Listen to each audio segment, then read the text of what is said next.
خطروں کا مقابلہ کرنے کے اتنے قابل یا اہل نہیں ہیں۔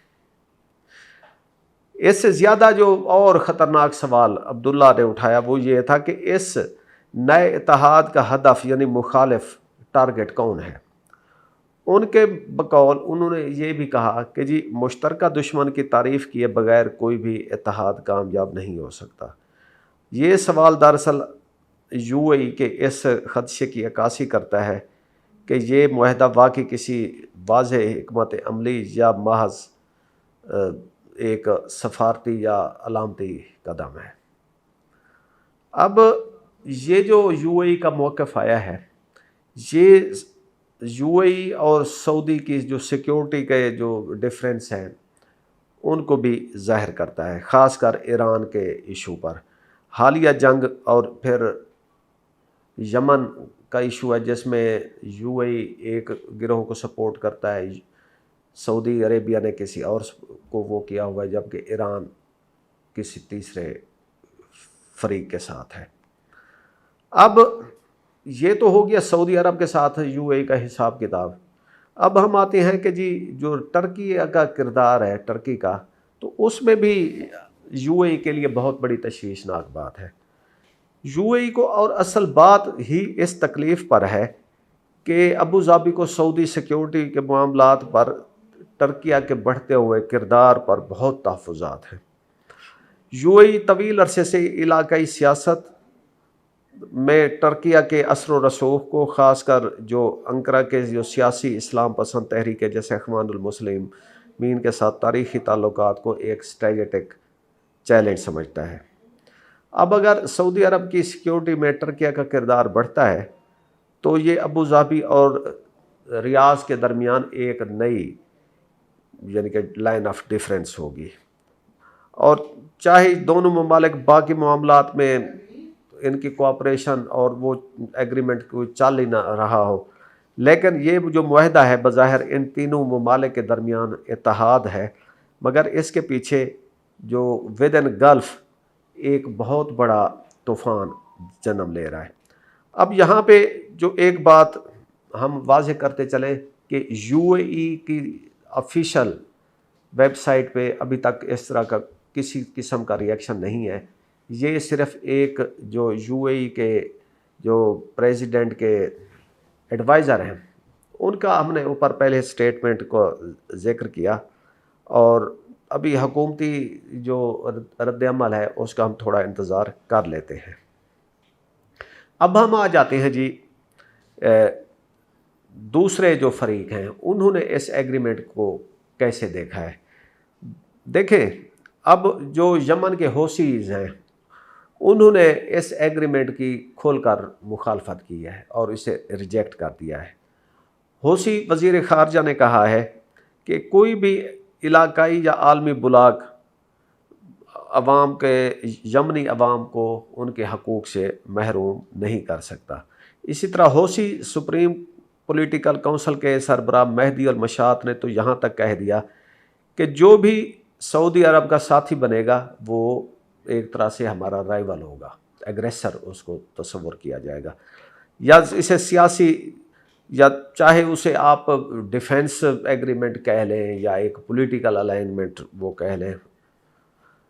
اسی طرح ہم دیکھتے ہیں ایران کی طرف سے بھی کوئی اس ایگریمنٹ کو ویلکم نہیں کیا جا رہا۔ ایرانی پارلیمان کی قومی سلامتی کے رکن ابراہیم رضائی کا کہنا ہے کہ یہ ترکی اور پاکستان کا سعودی عرب کے ساتھ یہ کاغذی معاہدہ سعودی عرب کے لیے کوئی بہت بڑی گارنٹی نہیں ہے۔ یعنی کہ ان کا یہ کہنا ہے کہ اگر سعودی عرب امریکہ کو اپنے بیسز پیش کرے گا ایران پر اٹیک کے لیے تو ایران کی طرف سے بھی کوئی خیر خواہی کی توقع نہ رکھی جائے۔ اب ہم آ جاتے ہیں جی اسرائیلی میڈیا، اسرائیل کی طرف۔ اسرائیلی میڈیا جو ہے وہ تو اس معاہدے کو بہت ہی تشویشناک نظر سے دیکھ رہے ہیں۔ ایک چینل 12 ہے، اس نے اسے ایک ایسا سیکیورٹی اتحاد قرار دیا جو خطے کے طاقت کے توازن کو متاثر کر سکتا ہے۔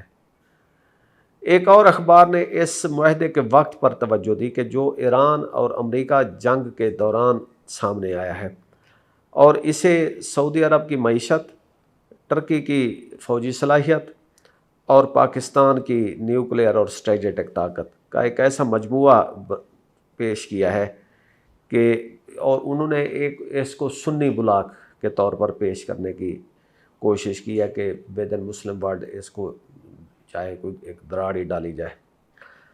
اب ہم دیکھتے ہیں جی انٹرنیشنل میڈیا کیا کہہ رہا ہے۔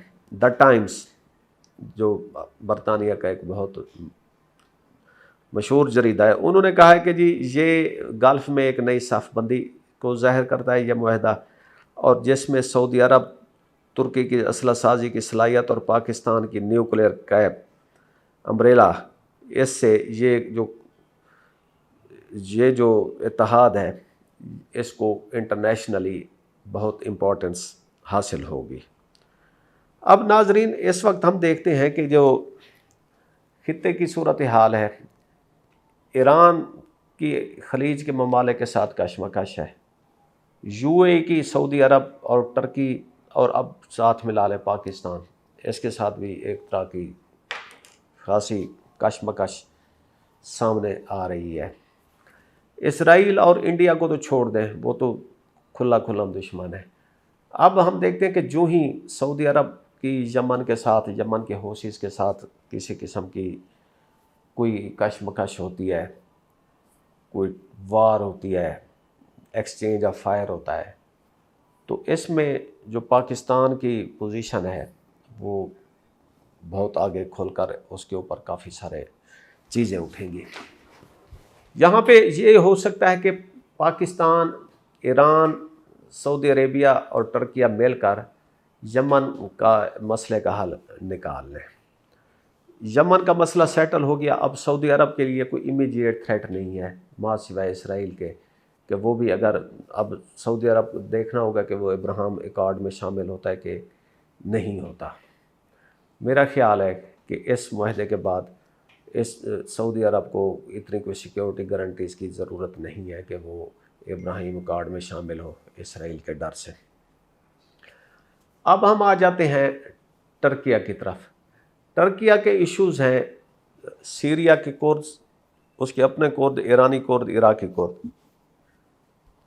یہاں پہ اب کرد جو ہیں وہ ایران کا اور ترکیہ کا مشترکہ مسئلہ ہے، تو یہاں پہ یہ دونوں ممالک ایک سیم پیج کے اوپر نظر آئیں گے۔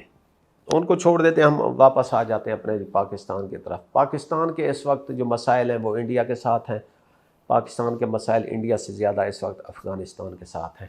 افغانستان کے ساتھ کبھی کبھی جھڑپیں بھی اب ہو رہی ہیں، کیونکہ وہ انہوں نے طالبان، تحریک طالبان پاکستان کے جو ملیٹنٹس ہیں ان کو اپنی سرزمین پہ جگہ دی ہوئی ہے، تو یہاں سے ان دونوں ممالک کے درمیان بھی حالات کشیدہ ہیں۔ اب اگر پاکستان اور افغانستان کے درمیان سرحدی جھڑپیں ہوتی ہیں تو اس پہ ترکیہ اور سعودی عرب کا کیا رد عمل ہوگا؟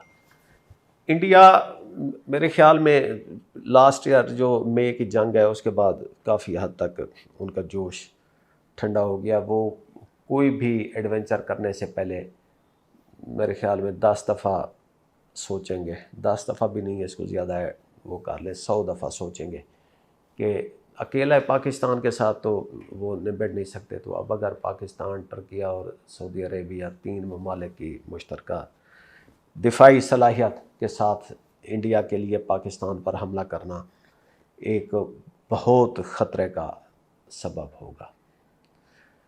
ہم آگے آنے والے دنوں میں دیکھتے ہیں کہ ایران کے اس ایگریمنٹ کے پہ اوپر تحفظات دور کیسے ہوتے ہیں، یمن کے حوثیز کے ساتھ سعودی عرب کا برتاؤ اب کیسے ہوتا ہے، اور ساتھ ساتھ ہم یہ بھی دیکھیں گے کہ یو اے ای آنے والے دنوں میں پاکستانیوں کے ساتھ کیا سلوک کرتا ہے۔ ناظرین، اسی بات کے ساتھ ہمیں اجازت دیجیے، خدا حافظ۔